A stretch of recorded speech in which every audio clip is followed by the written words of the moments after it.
Hello, everyone, and welcome back to another episode of Nerdy Movie News Roundup. This is the show where we round up all of the latest news in the world of nerdy movies. So, we have a metric ass ton of stuff to get through today, mainly because of D23. So, we are going to do the Philip DeFranco special and just jump right into it. So first up, we have Dwayne "The Rock" Johnson coping about the failure of the Moana live-action movie. Let's read it. Dwayne Johnson is weighing in on the mixed reception to the live-action Moana movie. Our first two reviews come out, recalls Johnson, 54 to People. I'll never forget it. They were amazing. I was like, wow.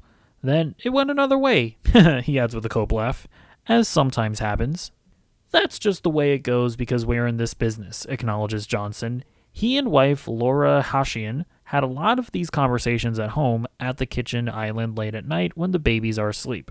The challenge was, okay, let's remember though what's going to be beyond this opening weekend, the Jumanji star recalls. Let's remember what's happening right now and the noise that's happening right now, he recalls. If you love it, great. If you don't, no problem, says Johnson of the new Moana. What really mattered, he continues, was that the culture really stood up. Moana's Polynesian-inspired world, rendered with culturally authentic details in the live-action version, is why the movie was made, says Johnson, whose Samoan heritage comes from his mother, Ada. Because of me and our kids who can now look at the big screen and go, that's us for the first time on a big screen? That's us up there. How cool is that? So here's the thing. I think the first part of that isn't really that bad. Like, he's being like, it didn't work out. That's perfectly reasonable for a response. But I find it very weird that he's pretending like, the real reason that I made this movie is because I just wanted to do Hawaiian representation or whatever. It's like, no. You made this movie because you were in a desperate spot in your career and you thought that this was going to be an easy hit. You thought that you could lazily put together a shitty Moana live-action remake and that the Moana fans were just going to be like lemmings and watch it anyways. And to be fair, you thought that for good reason, because a lot of times fans are lemmings. It just is what it is. A lot of times fans are little piggies that go up to the trough and go, and they eat it up. They eat up the slop. But this time it didn't go that way.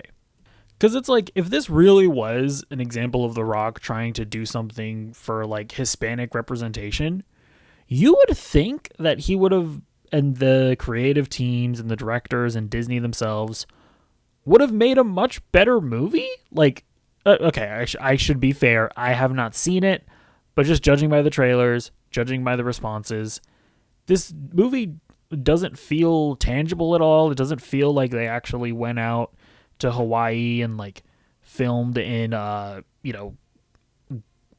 ideally representative places. It doesn't feel it doesn't look like a representation of anything. It just looks like a cynical live action Disney remake of one of their animated movies that they're just making because they're desperate and they want to make a quick buck. And I don't know. It's like don't try to get woke about it, okay? That's all I'm saying. Just we all know what it was. We all know what it is. We all know the situation that you're in. I'm not even necessarily begrudging you. You're doing what you think you got to do. But don't tell me that the sky is green when it is in fact blue. Also, what was that comment where he was like, the Hawaiians are on the screen for the first time. My kids can look at the screen and they can see themselves. It's like, first of all, are we seriously saying that the animated Moana movie doesn't count? Because that's already right there, like a weird like bias against animation as if it's less valid or something, but we'll put that to the side. Honestly, even thinking about Dwayne Johnson's own filmography, he made Hobbs and Shaw. Like that that movie has like a lot of Hawaiian representation. So, and I'm sure that there are plenty of other Hawaiian movies that that we could point to that I'm not even thinking about. So it's just that's also just such a bizarre thing for him to say. All right, next up, we have some casting news for the second season of the HBO Harry Potter show. I've yet to watch Harry Potter. I've yet to read the books. I watched the first movie a few years ago, and then I just didn't keep going. I didn't even hate it. I just didn't feel like it. So, I don't know. Maybe I'll have the show be my kind of first watch through of this story. Maybe I'll catch up with the movies. Who knows? I'm a wacky, unpredictable guy. But anyways, we got some casting. Nicholas Hoult is going to be who is he playing? Gilderoy Lockhart is coming from Deadline. Nicholas Hoult is still in his villain era. The Superman star has been tapped as a high-profile cast addition to the upcoming season of HBO's Harry Potter series. He will play Gilderoy Lockhart, a major character in Harry Potter and the Chamber of Secrets, who was portrayed in the second movie by Kenneth Branagh. Greenlighted in May, Season 2 of Harry Potter is scheduled to begin filming this fall ahead of the Christmas premiere of Season 1, titled Harry Potter and the Philosopher's Stone. It will air on HBO and be available to stream exclusively on HBO Max. So yeah, this is Nicholas Hoult, and that's what the character looked like in the movie on the left there. I don't really have much to say on this other than Nicholas Hoult do be a good actor, and I'm sure he's good for the role because he's a good actor, and that's really all my commentary. I will say this. I think it's really cool that they are getting all of this underway before season 1 even comes out. I super appreciate that. It feels like streamers are doing a much better job lately of even if they're not doing annual releases for seasons, it does seem like they are putting more of an effort of not just making a season, waiting to see how it does, and then going through the effort of deciding to do a season 2. Because that's how we end up with 3-year waits for seasons of TV where we then forget everything that happened in the previous season. Looking at you, House of the Dragon, I honestly didn't even keep up with with the most recent season because I got to the second episode and I was just I kind of forgot everything that happened. So I'm gonna have to just rewatch the show before the final season comes out, I feel like. So I appreciate that Harry Potter is getting on top of things. All right, next up, we have the original God of War live-action actor posting an image of himself as Kratos. So if you don't know, the original actor, Ryan Hurst, he underwent some kind of injury. He was doing a stunt, and according to the reporting, the injury was so severe that he's going to be out of commission for apparently a year while he's in recovery, which is horrible. And so Amazon had to make the tough decision of just replacing him with another actor because it's just not feasible, I guess, for them to wait that long. And I think all of that is understandable, but he actually decided to post a picture of himself. This is on his Instagram here. And I gotta say, he looks pretty great. I remember Amazon put out this one picture.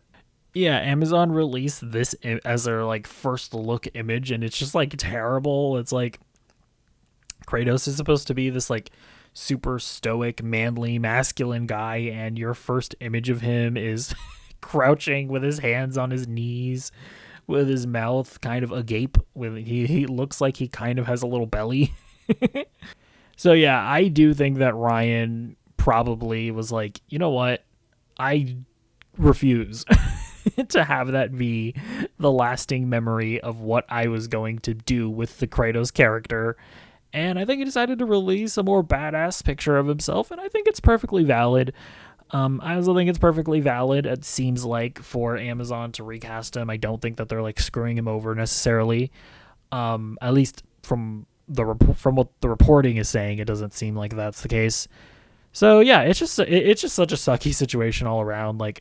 He was in the Odyssey, actually. He was Tom Holland's bodyguard guy, and if you remember that guy's voice, he sounds exactly like Kratos.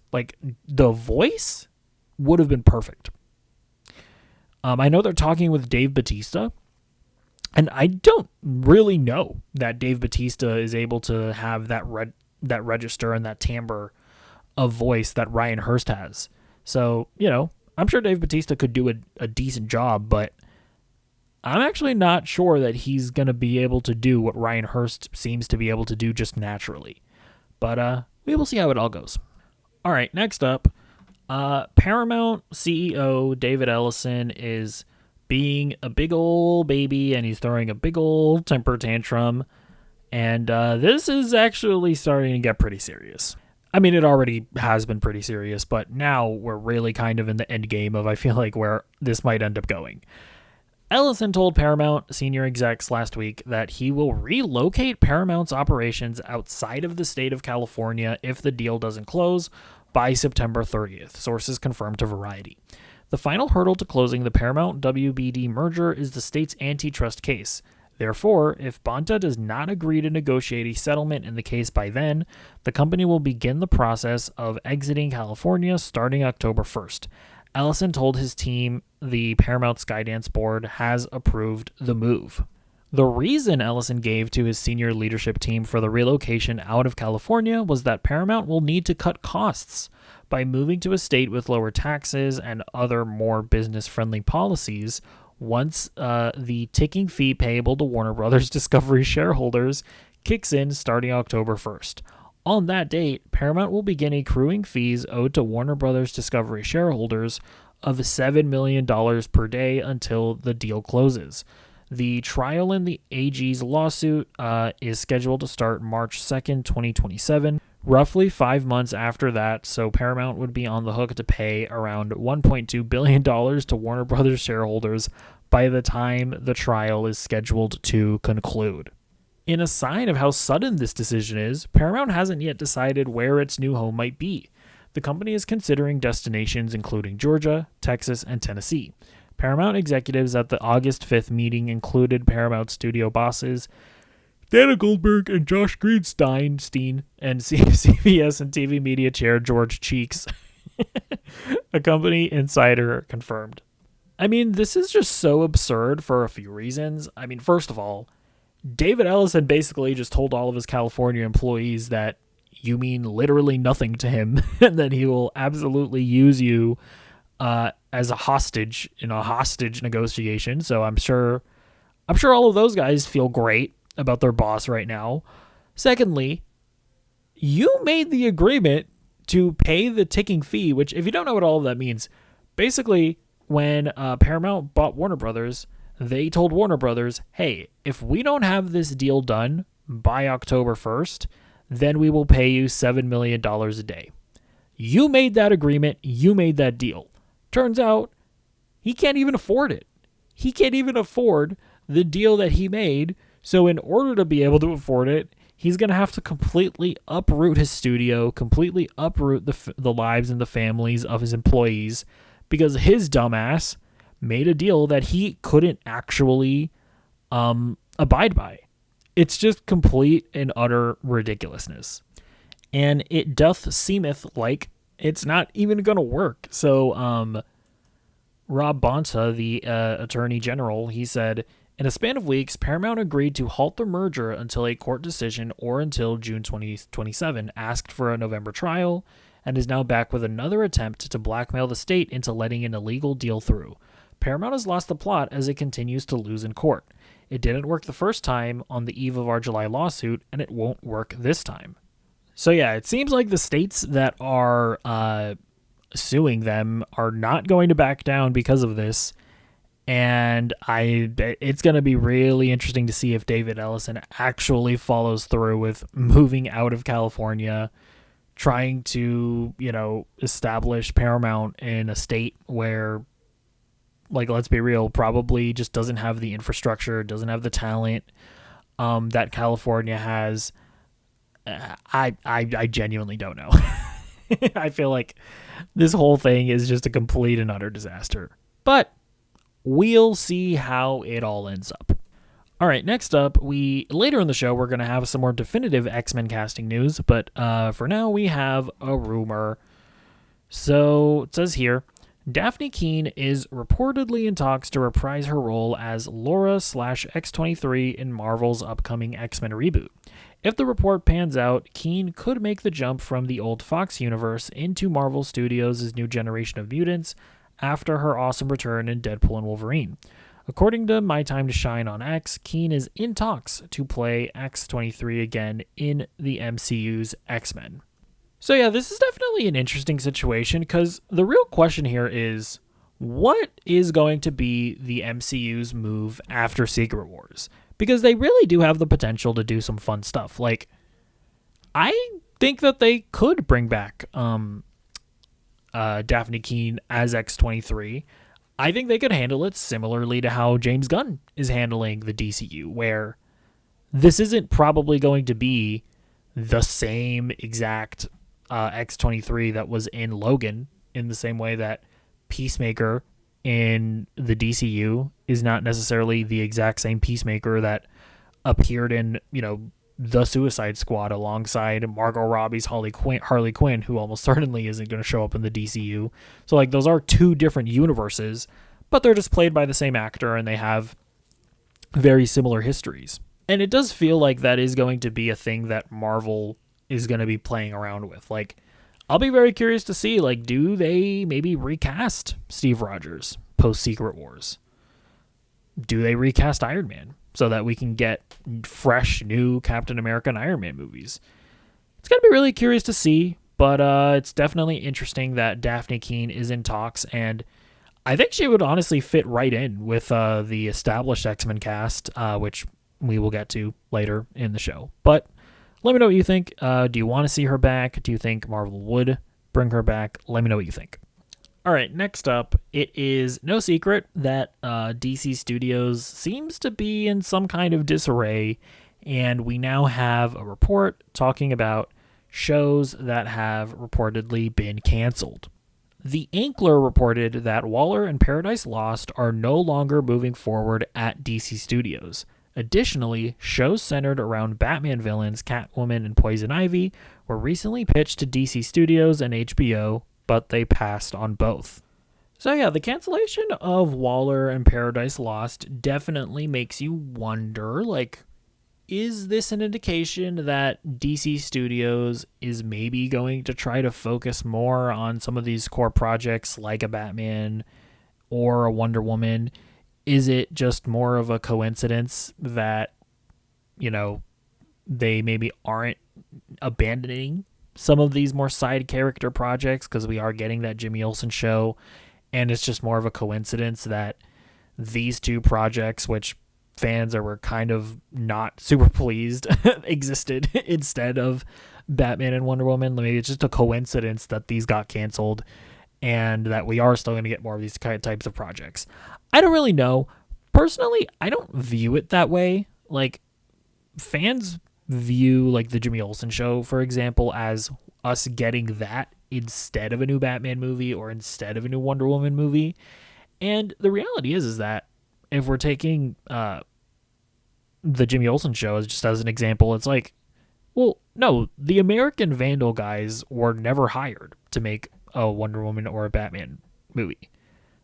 We know that there is somebody writing a Wonder Woman script. We know that there is somebody working on the Brave and the Bold script. Like, those creative teams are in place. They're taking way too long. It's possible that there's weird political issues. Well, when I say political, I mean, like, business issues that are getting in the way of those movies.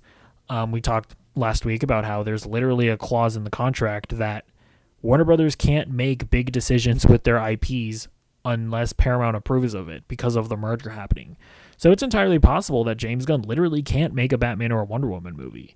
And so that's why we're getting, a Jimmy Olsen show instead. So I don't know. I don't really view it from that angle, but I can also acknowledge that the optics just don't look right? Like, Waller, like, people are clearly not that jazzed about shows that feel like they were in the old DCEU, like Peacemaker and Creature Commandos, where it's like, is this a reboot? Is it not a reboot? You're being confusing about this, James Gunn. And, Paradise Lost is just a massive reminder that we don't have a Wonder Woman movie announced. We don't have like a Wonder Woman. And why are you giving us this weird prequel show? Even though I actually think that both of these shows could be cool. The Waller show was reportedly being made by, or not even reportedly, James Gunn said this. The Waller show is being made by the Doom Patrol creatives, which is a show that I love. And Paradise Lost, I think, could be really cool. A Game of Thrones style show set on Themyscira. That could be dope. So I don't know. I'm not against these shows, but I think it's also probably for the best that they not move forward, at least at this time. So we'll see. And then, yeah, the Catwoman and Poison Ivy shows that they're talking about here, those are obviously less bad because DC Studios never announced them, right? That's just like, seems to be a natural creative process that occurred. I'd be curious to know, were these shows that were set in the Matt Reeves universe or the DCU? Because I will say, if we are making spin-off shows that are spinning out of the Matt Reeves universe, it is weird that they wouldn't do a Catwoman show, because that feels like the most obvious one to do, especially when it was quite literally teased at the end of The Penguin. Poison Ivy is weird. There's a lot of rumors flowing out about there about potentially Scarlett Johansson actually playing Poison Ivy in the Batman Part 2. But I'm just being perfectly honest. If it's like a weird, realistic version of Poison Ivy where she doesn't have plant powers, but she's just like an eco-terrorist that poisons people or something or the other, that seems infinitely less interesting. I mean, hey, at the end of the day, if it's good, it's good. But if you're just asking me if I want a realistic Poison Ivy show, it's like, no. I want Poison Ivy that's green and that's, fighting Batman inside of giant Venus flytrap monsters. That is the Poison Ivy that I want. So anyways, we'll see what comes from DC. Well, I mean, we know that we're getting Lanterns and Clayface, but what projects get developed or announced from here on out, we're going to have to wait and see what the direction is.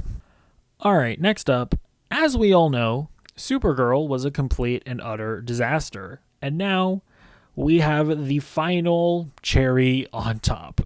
So what you're seeing here is a behind-the-scenes featurette, or a screenshot of a behind-the-scenes featurette for Supergirl.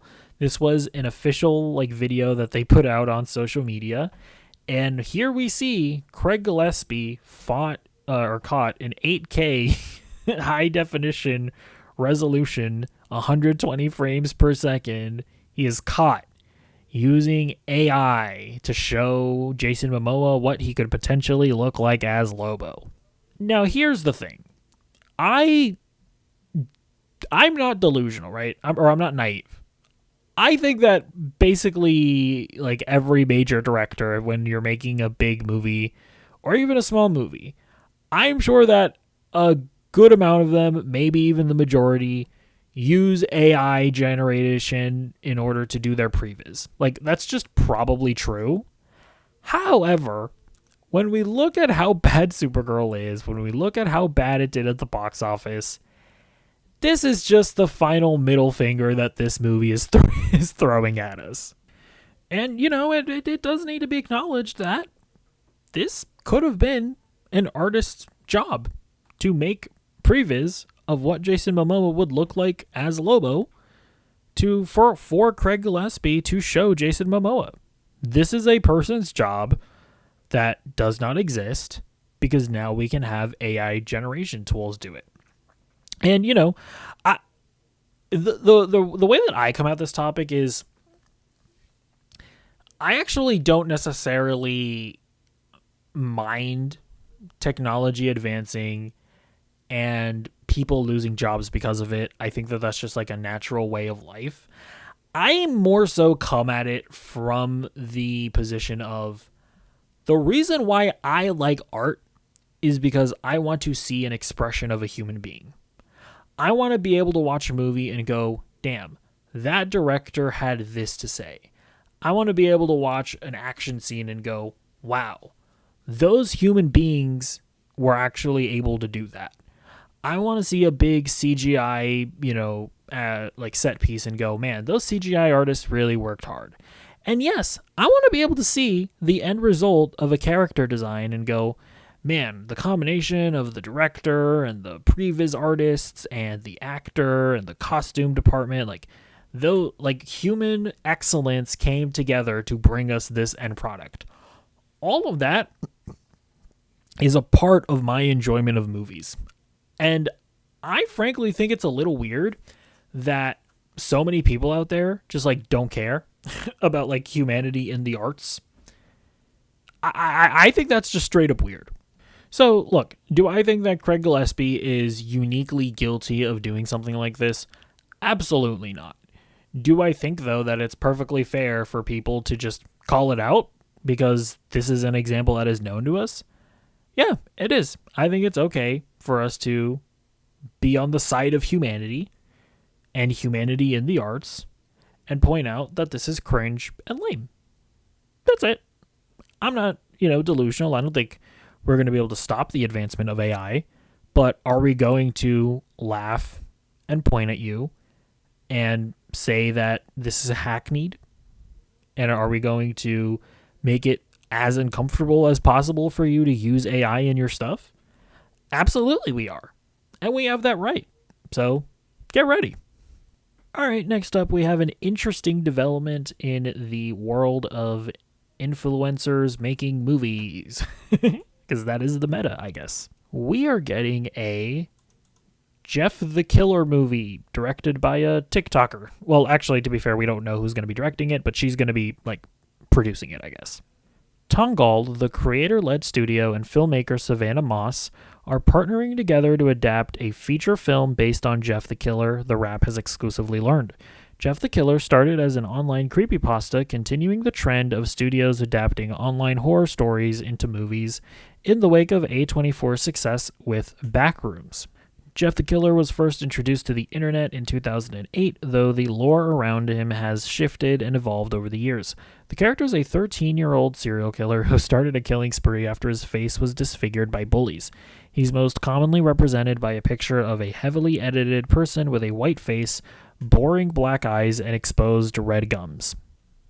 Best known for her fever dream videos, Moss's work often blends comedy and horror, creating short sketches that thrive on the unexpected and utilize clever camera work.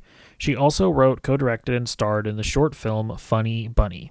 As a producer on the project, Moss will help shape the creative direction for Jeff the Killer and will work with Tangled to create opportunities for her community and emerging filmmakers to participate throughout the movie's development process. The first open project for the movie is now live, and creatives worldwide can visit Tangled's site to pitch character concepts. So yeah, that's the super interesting part about this to me. It seems like anybody can submit their ideas for, to potentially get put into the movie. I'm not entirely clear exactly how it works. I would hope that if one of your ideas actually gets used, you get compensated or you get points or something like that on the film's box office. You become a producer of some sort. I don't know. So obviously be careful if you decide to get involved with this. Make sure you look into it more than I am and see exactly what you're signing up for. But yeah, man, I think that this is an interesting thing, right? Because at first you hear TikToker making a Jeff the Killer movie and you immediately cringe and roll your eyes. But, I was looking at this girl's content and yeah, she does try to make films, right? She's not just a cringe TikToker. I did watch her short film, the Funny Bunny one, and I thought that it wasn't particularly great by any means, but I respect that this is not this isn't somebody who's actually trying to be a filmmaker getting the opportunity to make a movie based off of her TikToks. I think that's cool. I don't necessarily want to see, I don't know, I'm just trying to think of a cringe. I don't want to see a Kai Cenat movie because he's not a filmmaker. But yeah, I think the way that A24 is going about it, I think the way that this Tangled studio is going about it, hopefully it produces something interesting. All right, next up, the Lanterns showrunner, Damon Lindelof. Actually, is he technically the showrunner? No, I think he's just listed as the co-creator. Anyways, he's teasing that Lanterns is intended to be a multi-season show.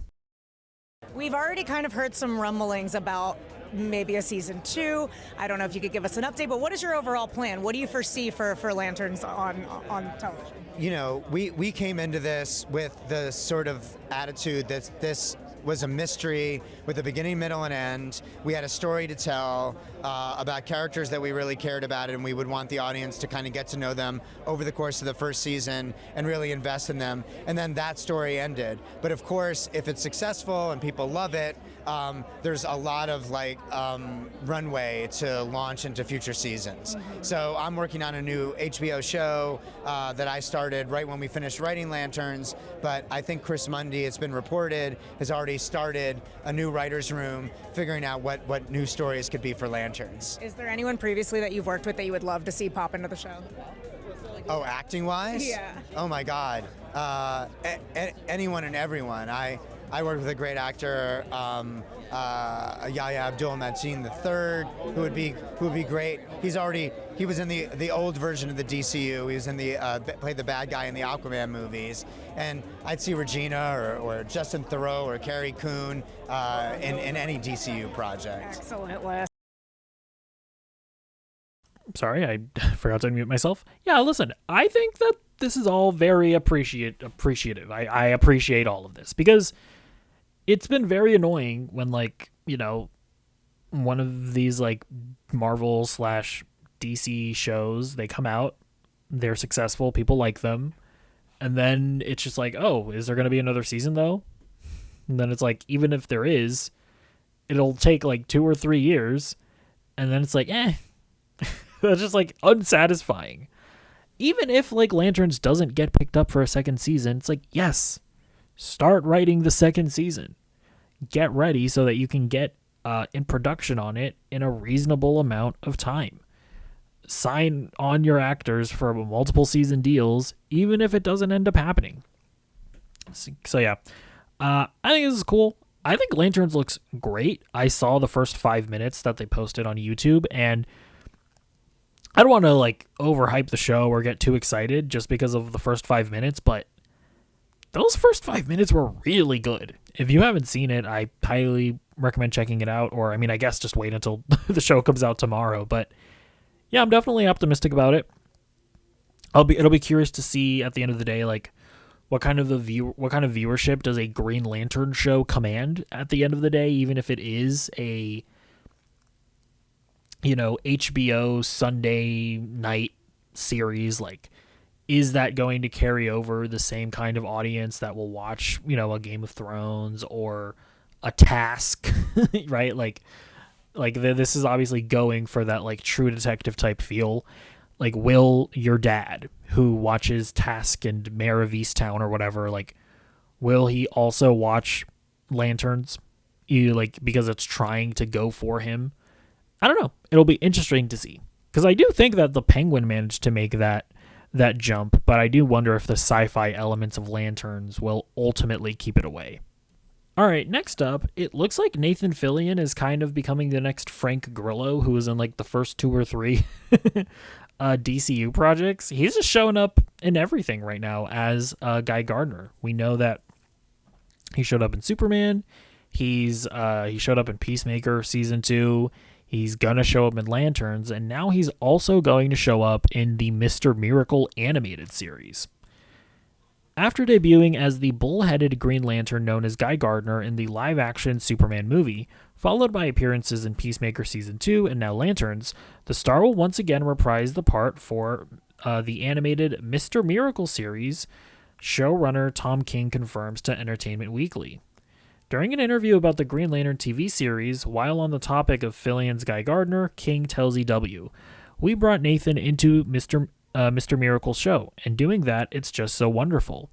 He brings that energy to every aspect of it, and you would think it would be different tonally from Lanterns, but it blends because that's who Guy is. He's that guy who is over the top. We all know that guy who's a little bit like that." This is some of the artwork of the show in case you're like me and you don't really have any context for Mr. Miracle. And on that note, let me read a story description. The story centers on celebrity escape artist Scott Free, who goes by the name Mr. Miracle. Married to warrior wife Big Barda, he must face the war raging between the couple's homeworlds of Apocalypse and New Genesis when Scott's cruel adoptive father, Darkseid, finds the anti-life equation that would give him dominance over the universe. As Scott fights to restore peace, he fears that the anti-life equation may already be at work in his own mind. According to an official description, warping his reality, exposing his long-buried pain, and shattering the fragile happiness he's found with the woman he loves.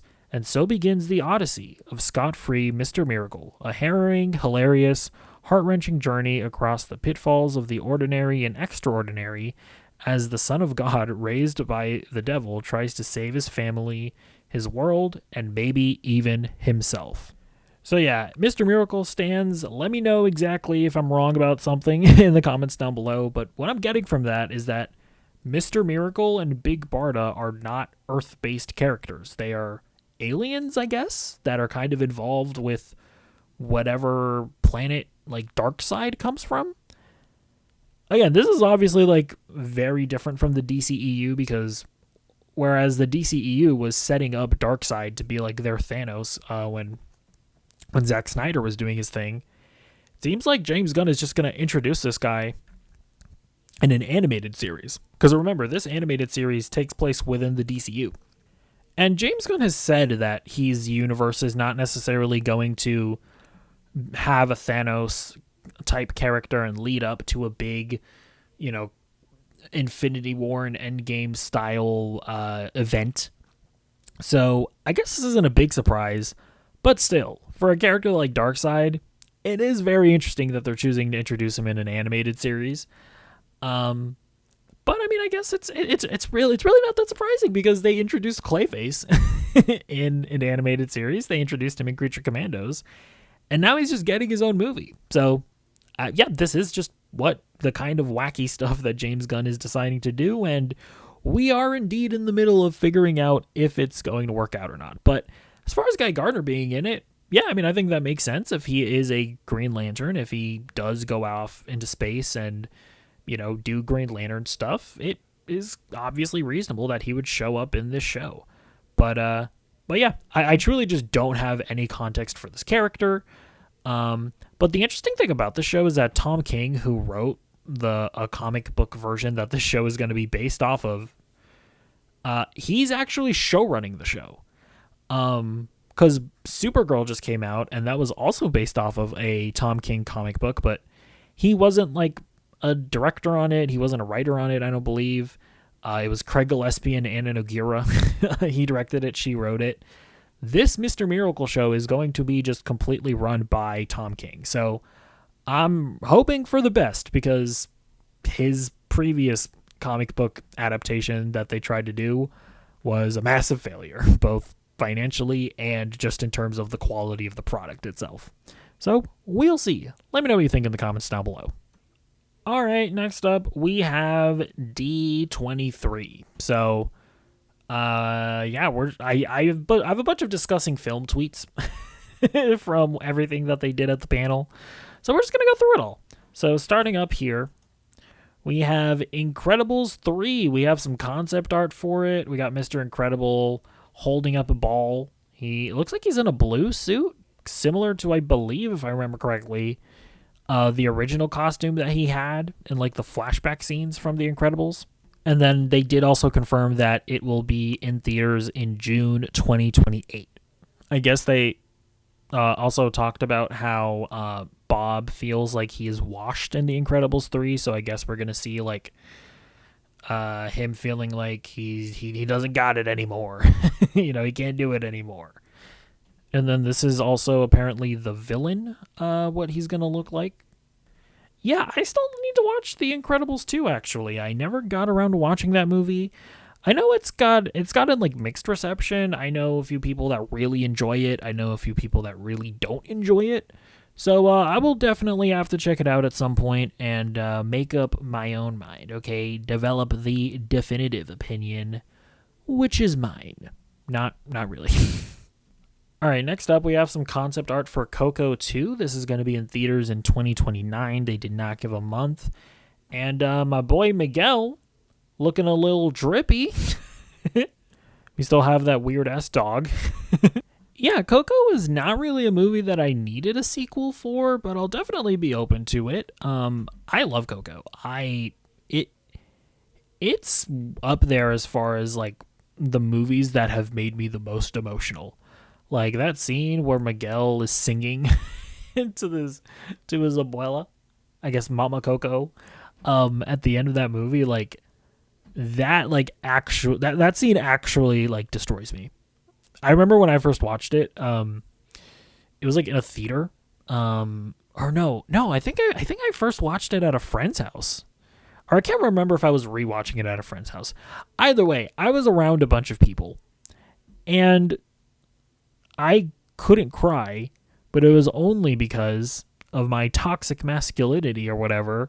I was like, I'm not crying in front of all these people. But I was like holding back tears. If I watched this movie by myself, if that had been my first time watching it, I easily would have been sobbing. So yeah, the first Coco I think is very special. Hopefully they don't mess up the sequel, but we shall see. Next up, we have an announcement that a Kingdom Hearts animated series is in the works for Disney Plus and I guess Disney Channel as well. Kingdom Hearts is a franchise that I am definitely not familiar with. And every time I see it, it just looks weird.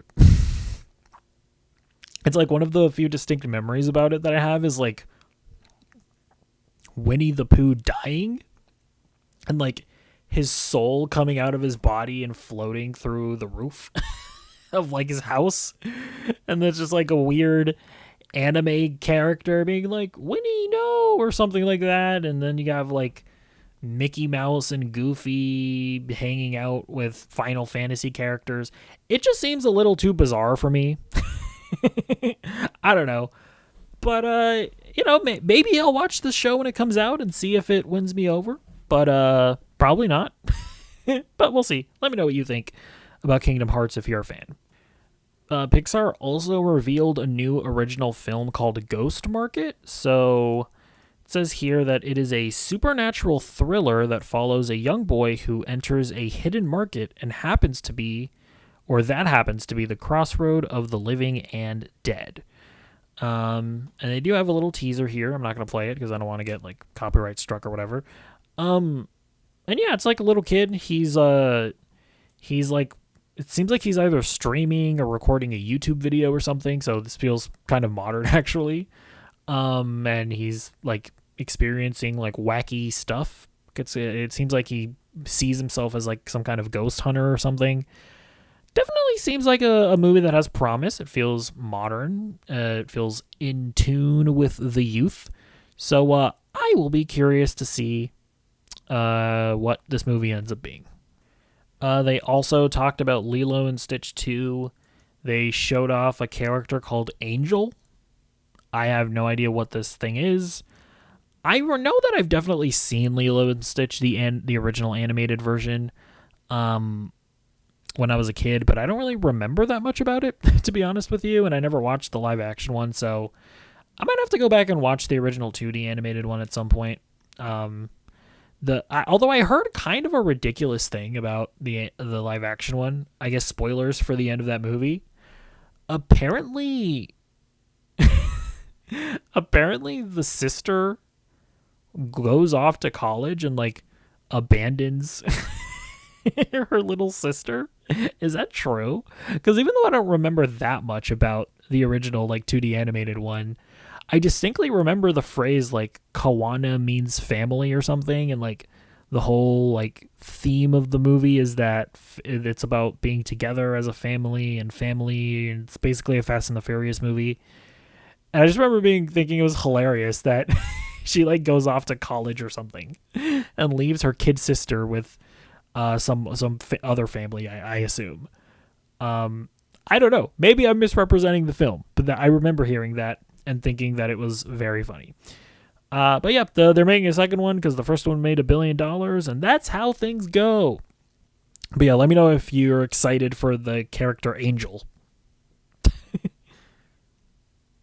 All right, now we're moving on to Marvel, and by the way, I will just say up front, if you want to hear me talk about Vision Quest and the Avengers Doomsday trailers, I did react to those trailers on the channel, so I'm not going to like bother talking about my thoughts about those trailers again when that's there in the trailer reaction. So as far as all the news part of the presentation, we got confirmation that Hubert Jackman is going to be in Avengers Doomsday. So it was a little skit video, from what I understand, where Hugh Jackman is talking on video, and I think like Ryan Reynolds is off camera making stupid Ryan Reynolds jokes. But it seems like the basic confirmation with this video, as well as Ryan Reynolds' appearance at Comic-Con, is that, yeah, Deadpool and Wolverine are going to be in Avengers Doomsday. And I don't love that personally. Like, I'm already not that excited about Avengers Doomsday and the idea of just Ryan Reynolds doing stupid Deadpool jokes in the middle of what looks like is going to be a serious movie. That has the potential of making an already not all that pleasant experience for me so much worse. So we'll see. I'm also just like, man, I don't know, man. Let's just like, all right, we get it. Hugh Jackman is Wolverine. He's great, but like, I'm just like, so I'm just kind of over it. It's like I want to move on to a new Wolverine in the MCU. Like, that's just kind of how I feel about Doomsday in general. It's just like, I don't really want these movies. I wanted to just, I kind of wish we could just fast forward to post Secret Wars, where we're getting Jake Schreier's X-Men movie. That I'm excited about. Like, what does a Ryan Coogler Black Panther movie look like in a post-Sinners world? What does a Destin Daniel Cretton Spider-Man 2 look like? That's the kind of stuff that I'm excited about. I'm frankly less excited about the directors of the Electric State putting a bunch of Marvel characters in front of a green screen. But we'll see. Let me know what you think in the comments down below. All right, and then we got some pretty major X-Men stuff. So they started off by revealing the official logo for the X-Men movie, which is kind of reminiscent of Thunderbolts, actually, now that I think about it. It's kind of yellow. It's directed by Jake Schreier as well. I wonder if he just likes the color yellow. Maybe he does. No, the first major bomb is that Inde Navarette has been cast as Rogue. So, and it also should be stated that the movie is coming out on May 5th, 2028. But yeah, this was not actually expected at all. Like, Inde Navarette was on the interview talk show circuit talking about how, yeah, I was meeting with Jake Schreier, but I wasn't, I'm not necessarily looking for a role. Now, I think a lot of us thought that was nonsense, but she brought up a Mystique as a character that she might be able to play. And honestly, when she said that, when she brought up a specific character, in my head, in my mind, I was like, if she's bringing up specific characters, I feel like that might actually be because she's not actually in a movie. Because if she was actually in the movie, I feel like she wouldn't be bringing up specific characters. But she was playing us. She was playing us the entire time. She's actually Ruggy. And yeah, I mean, the other reason why I don't think anybody was expecting this was because Kaylee Spaney was the heavily rumored actress for Rogue, and she's nowhere to be found in the cast for this movie. But honestly, I think it could really work. Honestly, who my fan casting for Rogue was? I think that what's her face? Isabella Merced. I think she would kill it as Rogue. She's got a natural raspy voice. That's important for me. And especially if you look at what she did in The Last of Us Season 2, she is so effortlessly flirty. Like, you just immediately develop a crush on her when you watch that season. I always thought that, man, Isabella Merced would be a killer Rogue. But honestly, Inde Navarette has some of that same energy. Like, when you look at her performance in Obsession, it's like, yeah, I mean, it's in the beginning of that movie, you totally get why Bear is obsessed with her. When you just see her on the talk show circuit, she seems like a really cool chick. She's obviously beautiful. Like, I think this is still inspired casting. Even though she was talking about Mystique, which I also think that she would be very interesting for. So yeah, I don't even know if Mystique's going to be in the movie now. That's what's kind of interesting about this. But yeah, definitely got to give her credit for throwing everybody off of her scent. She is clearly probably one of Kevin Feige's favorite actors right now because of how media trained she just naturally seems to be. All right, and the next major casting news is Christopher Abbott as Professor X. So this is a guy I'm not all that familiar with. The only thing that I've seen him in is as the foreigner in the Craven movie. And I distinctly remember this character because I remember just being very confused about his powers. I was like, does he slow down time? Does he like hypnotize people and make them perceive time slower? It was just very stupid. But you know, we won't hold that against him. You would assume that he is a good actor outside of being in Kraven the Hunter. So, yeah, man. I even though I'm not too familiar with this guy, I definitely trust Marvel that they probably made a good choice here. Let me know what you think about him in the comments down below. Another major bomb is that Adam Driver is playing Mr. Sinister. So, yeah, this was another sort of fake out that they were trying to do, or at least Kevin Feige tried to do, because I remember when he was being interviewed by Josh Horowitz, Josh Horowitz asked him about Adam Driver, and Kevin Feige was weirdly forthcoming about how Adam Driver had a history of like meeting with them and Marvel trying to pitch roles to him, but then Adam Driver turning them down apparently. And it definitely seems like Kevin Feige was trying to like mislead people and throw them off their scent as far as Adam Driver being in X-Men. But unlike Inde Navarette, I feel like Kevin Feige made people think more so that Adam Driver was going to play somebody in X-Men, whether it had been Mr. Sinister or Magneto. He was rumored for both. But it's Mr. Sinister. And yeah, I mean, I think this is a great casting. I'm not super familiar with the character outside of X-Men 97. And I guess X-Men, the animated series. I guess I am pretty familiar with him. What am I saying? Yeah, he's like a scientist that experiments on mutants. He's definitely a messed up character. I think there's a lot of potential for making him, well, sinister and making him a terrifying villain. So definitely excited to see what Jake Schreier does with that character and with Adam Driver. Let me know what you think in the comments down below. Next up, this actress called Maya Boyd. She's been cast as Storm. Yeah, this is just another actress that I am not familiar with. Now, what's most fascinating about Maya is that she's never been in a movie or a TV show. She is a stage actress. She did Merrily We Go Along at the Hudson Theater. I'm just reading her Wikipedia page. She's did And Juliet at the Stephen Sondheim Theater and Joe Turner's Come and Gone at the Ethel Barrymore Theater. So she doesn't even have that much theater experience. But I'm sure that those plays are good. I would assume that she's very good in them, and you would certainly have to assume that she gave a killer audition. So yeah, I'll be curious to see how it goes. There were a few rumors, of course. There was Jamie Lawson.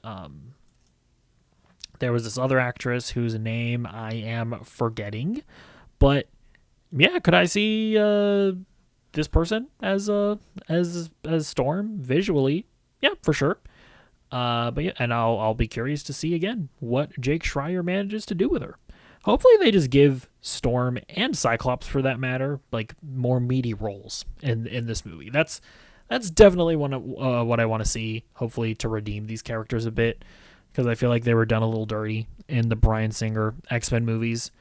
Nothing against the actors like Halle Berry and the guy who played Cyclops. I'm forgetting his name right now.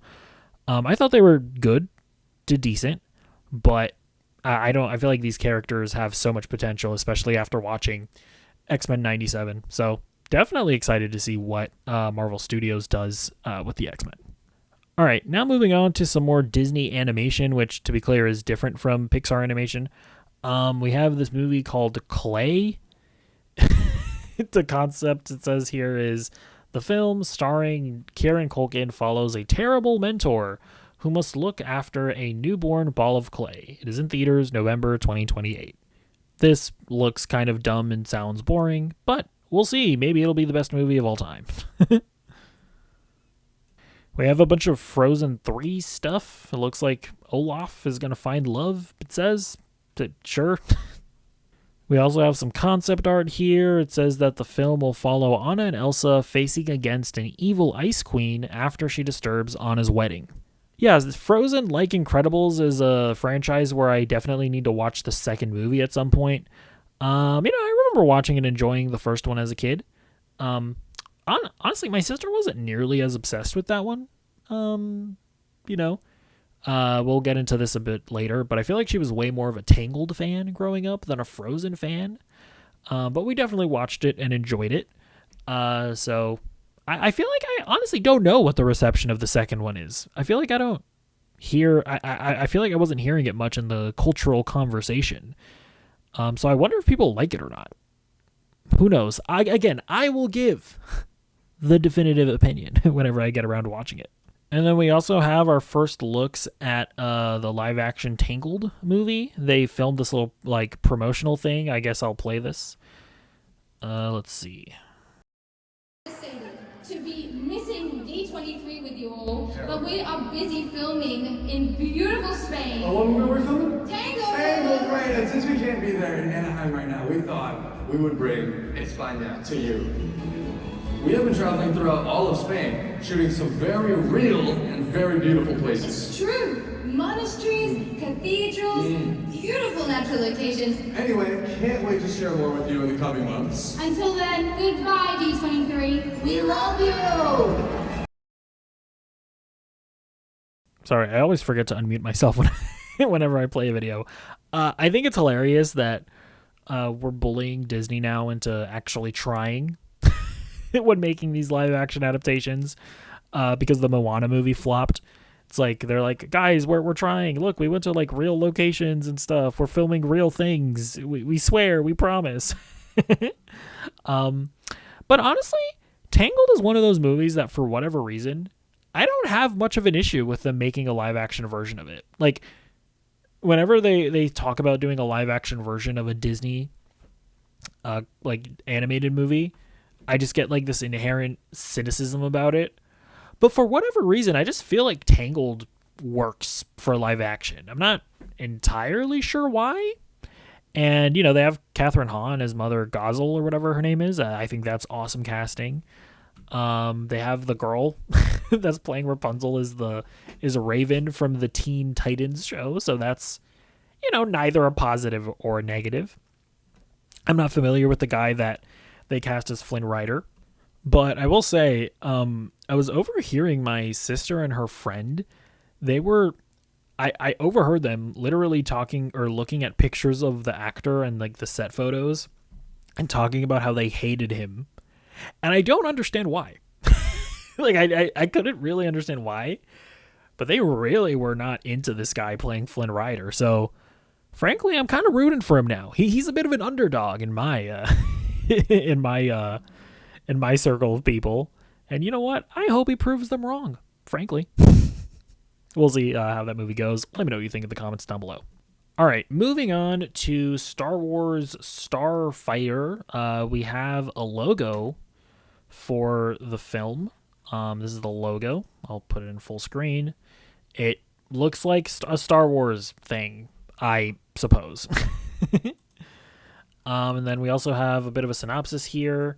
It says, the film follows a man from the wrong side of the galaxy who happens to own the fastest starfighter ever built. Sure. If I'm being perfectly honest with you, I have zero interest in this movie. A trailer could absolutely change everything, but I just don't like Sean Levy as a filmmaker. I think Free Guy is awful, actual ass. I haven't seen The Atom Project, but it doesn't seem very good. I think that Deadpool and Wolverine is fine, and I feel like that's mostly just because Ryan Reynolds and Hugh Jackman have good chemistry inherently, and it was fun seeing them together. But I don't think Sean Levy, I don't think his direction was particularly great in it. In fact, some of the action scenes in that movie were just straight up bad.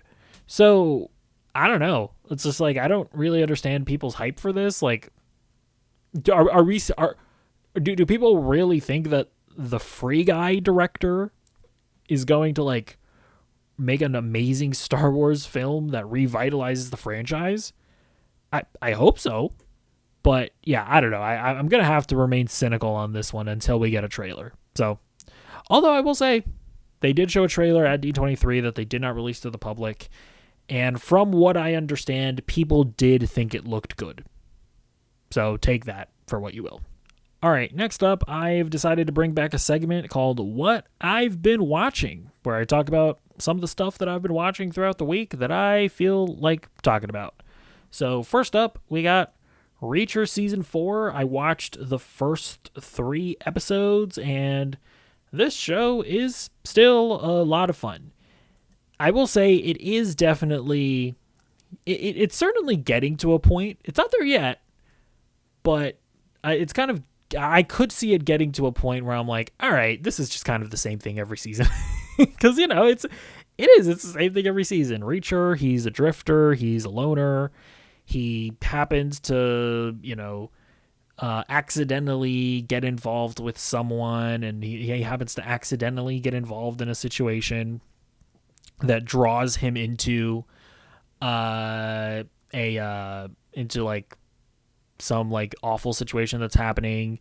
And so he decides to get involved further and save the innocent people involved and expose the bad guys. And there are a lot of just like similar scenes where he's being like interrogated by the cops or the CIA or whatever, and he's outsmarting them, and he's all sarcastic, and the characters are gonna have a one-liner about how, you're big, aren't you? And it's just like, but it's still very enjoyable. Alan Richardson is still great in this role. I still like seeing him beat up bad guys. So don't get me wrong. I am having a good time with the show. I'm obviously going to keep watching it, but I'm just saying that I could see it getting to a point in future seasons where we start to get a little sick of it. But we're not there yet. And I will say there is an action scene in a library where Reacher kills a guy in a way that I have not really seen before in a movie, I don't think. And I thought it was very creative. For people that have seen the episodes, I'll just use the word squish, and I think you know what I'm talking about. And next up, I am continuing my One Piece journey. So I'm doing a really autistic thing where I've looked up a guide. So I'm like inserting the movies into like the episodes. Don't get me wrong, I understand that they're not really canon, but I felt like doing it anyways. So I'm currently in the, I think it's called the Impel Down arc, if I remember correctly. And I was instructed to insert the One Piece movie Strong World. And I gave it a watch, and I thought that it was pretty good. You know, the One Piece movies, at least from my experience so far, they're not like super significant in terms of developing the characters, because I don't think they realistically can be, because they're not canon, and I guess they could be if they're not canon, but they choose not to. Like they're just little adventures that happen theoretically in the middle of the adventures that we see in the episodes, but they're never like particularly emotional experiences. They're never like there's never character development or anything. But you know, it was fun for what it was. And this is definitely the first time where the episodes of the TV show did set this movie up, because they mention in the One Piece episodes of the Golden King, or I'm already forgetting the name of the villain in the movie, but they mention the villain of the movie. They mention how he escaped Marineford, and then they mentioned that he escaped Marineford 20 years ago. They mentioned that in the anime, and that does set up his return in the movie Strong World. So I don't know. I'm a little dubious as far as whether or not these movies actually are canon or not. But either way, I watched it, and it was a fun experience. But yeah, speaking of One Piece itself, I am indeed in the Impel Down arc. I just double-checked. And yeah, this is a really great arc. Like One Piece, it's so crazy because, you know, I'm in my journey. I'm on like episode 430 something. And, you know, before you start watching it, you're like, okay, surely there's going to be like, you know, stretches of times where you're going to get like just like absolutely sick of the show. And then you kind of have to push through some stuff in order to get to the good parts again. And, you know, there's undeniably filler. Like, what is it? Like the Roxy Pirates, that was like uniquely awful. There was like the tall world with like the tall animals or whatever. Like that was kind of bad. But there's way less of filler than you would think. Oh, sorry. I also forgot that I don't know if this is sacrilege, but I'm skipping all of the weird like feudal Japan episodes and Chopper is a superhero episodes. Like I'm not watching those because they don't just make those episodes. They put them in like they just straight up put those episodes in the Ennie's lobby arc when you're all invested in saving Robin or whatever, and you want to see them take down the guys, the secret agent guys. And they just insert these like stupid feudal Japan non-canonical things, and I'm just like, what are you doing? So I'm not gonna lie, when I was watching that, I just skipped them. So anyways, I guess I should say there's plenty of filler, but the main point that I was getting to was One Piece does have a way of, right when you think you're about to get used to it, or right when you think you're about to get into a lull of watching a bunch of stuff that is kind of a slog to get through, they do manage to just introduce new things that immediately gets you hooked into it. And for me, it definitely was the well, I'll say what happens. I think I can say that. Yeah, after what happens in the Saboti Archipelago, these names are also awful. And then when you get to like the Amazon Lily and you meet Boa Hancock, and then you find out what's going on with Ace, like I'm so invested right now in the Impel Down arc. In fact, I'm probably gonna just watch another episode once I'm done recording this and uploading it. So yeah, loving One Piece. And yeah, that's going to be it for this episode of Nerdy Movie News Roundup. Let me know what your thoughts are on any of the stuff that we discussed here today, and I will see you in the next video. Goodbye.